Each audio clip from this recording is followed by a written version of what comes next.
Comrades,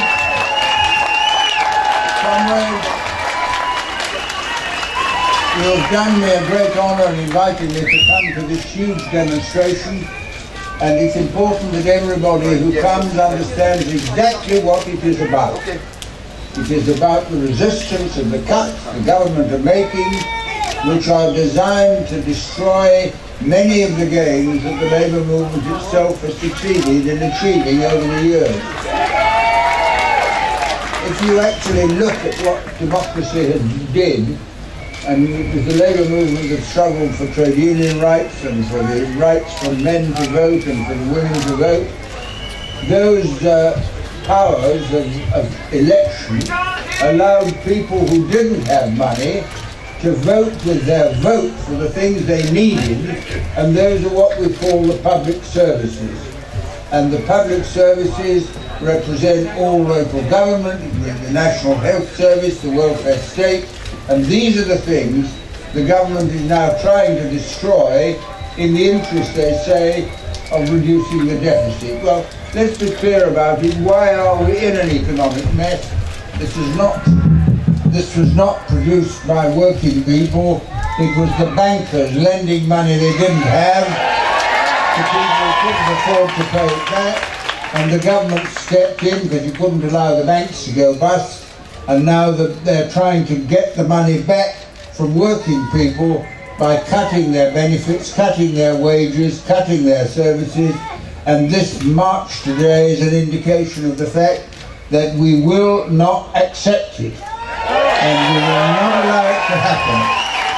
And we are meeting here on a very important historical occasion because 40 years ago, Jimmy Reed and Jimmy Airlie and Sammy Barr and others campaigned for jobs and the Upper Clyde shipbuilders, and what the courage they showed and the determination they showed is an inspiration to us today, because we are living with the memory of legends. And it was what we could do ourselves. It was what the Upper Clyde shipbuilders working did. They decided to take control of the yards themselves and build on that basis. And those legends are saying the true of the miners, saying the true of the suffragettes, saying the true of the Tall Puddle martyrs.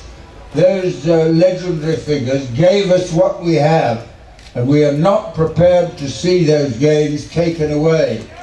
And that is the message that will permeate through to number 10 Downing Street.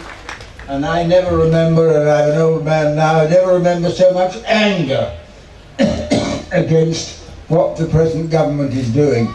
And that anger has got to be turned into campaigns for social justice, for jobs, for development, for freedom, for equality, for human rights. Because just as you read in the papers about the Arab Spring, what we are witnessing at the moment in Britain is a Scottish Spring, an English Spring, a British Spring. The people are not prepared to see their rights taken away, and they are determined to see they are maintained. So that's all I want to say. It is lovely to come and look at this crowd.